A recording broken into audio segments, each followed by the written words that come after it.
Hey guys, did you know that most teens spend way too much time on starting their self-improvement journey?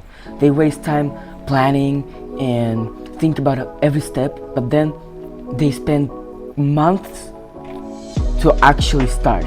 So in this video, I'm gonna show you what I, a 14-year-old guy who's been on self-improvement for 2 years, would do if I started over my self-improvement journey. So the first thing I do is prioritize where I spend my time. First, about 3 days of just looking at where you spend your time.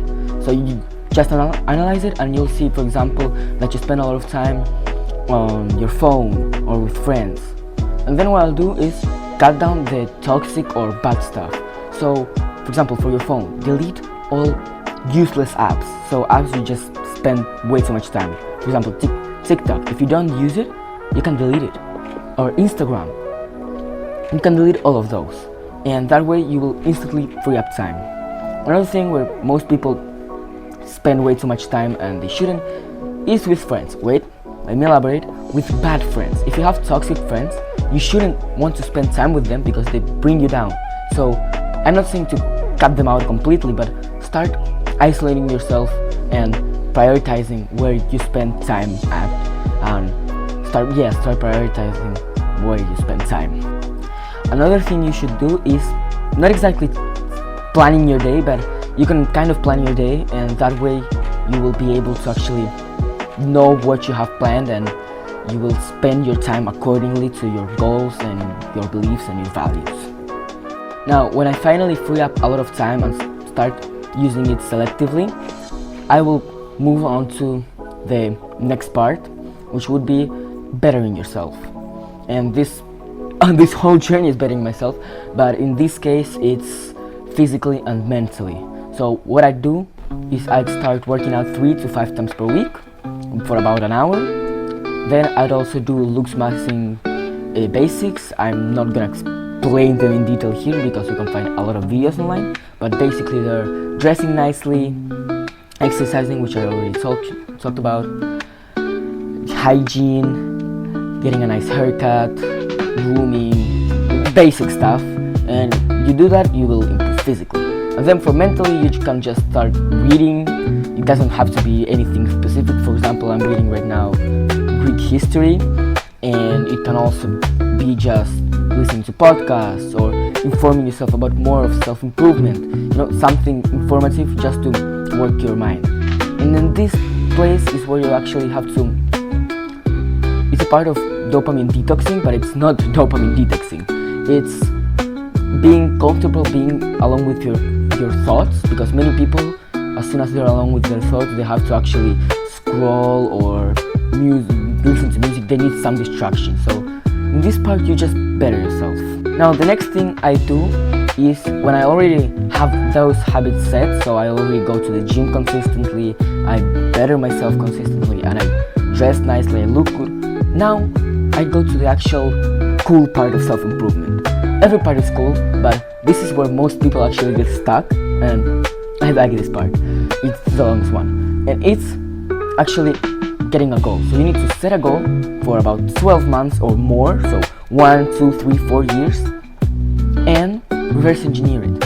The goal could be getting a successful YouTube channel, a successful business, or anything of that matter, and then you just reverse engineer it. So for example, this YouTube channel, how can I get it successful? I just post 1 video a week, so that is my goal. And then you do that action that you need to do. So now we're actually moving towards a cool goal that you set yourself and that you should be excited to do. And if the goal is actually exciting, you won't need a lot of motivation, because that would be your purpose. So if you really like something, and if you will get motivated, and you just need to do that actionable step day by day. Which brings me to the final part of a self-improvement journey, and it's staying consistent. If you do what I told you and then in 6 months you quit, you maybe will improve a little bit, but then you will fall again. So you need to stay consistent. And how can you do that? Well, there are a lot of strategies.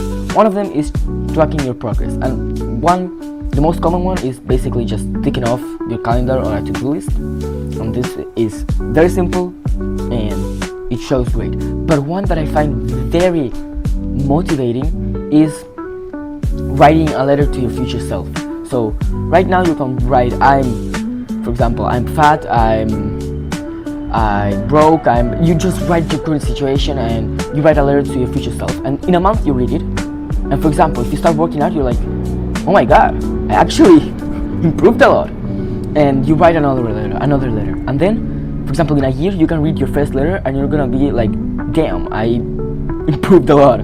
So this is very cool because it's emotional actually, because you wrote it down. And another thing you can do is, it's a mindset, oh my god, I can't talk.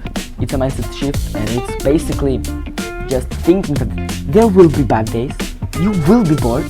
Life is not a straight line, it's like this. Sometimes you will have a valley, but sometimes you will have a spike. So eventually they will even out, and that is when you will see, oh, I had a good month. Well, of that good month, maybe you had 7 bad days, not in a row, but 7 bad days. And you actually had 14 good days and 7 normal days. That is a good month, but you had 7 bad days. So the trick is to not fall in a rut. As soon as you catch yourself in a bad day, try to show up the next day, or even that same day. You're not feeling motivated to go to the gym, go, because otherwise you fall in a rut, and that's already a whole different level to get out of it. Another thing you can do to stay consistent is find an accountability partner, and it doesn't have to be just an accountability partner, just a good friend who's on the same path as you. If you find something like that, you will get very far, because men are naturally competitive, and you find someone who will push you to be better, and you will try to be better than him. You will also try to help him to be better. That's a good relationship. It can't be one-sided, but if you find someone on the same path as you, you will push each other to be better. And if you watched this far, consider giving this video a thumbs up and subscribing to my channel. I post videos like this weekly, and then YouTube thinks you might like this video.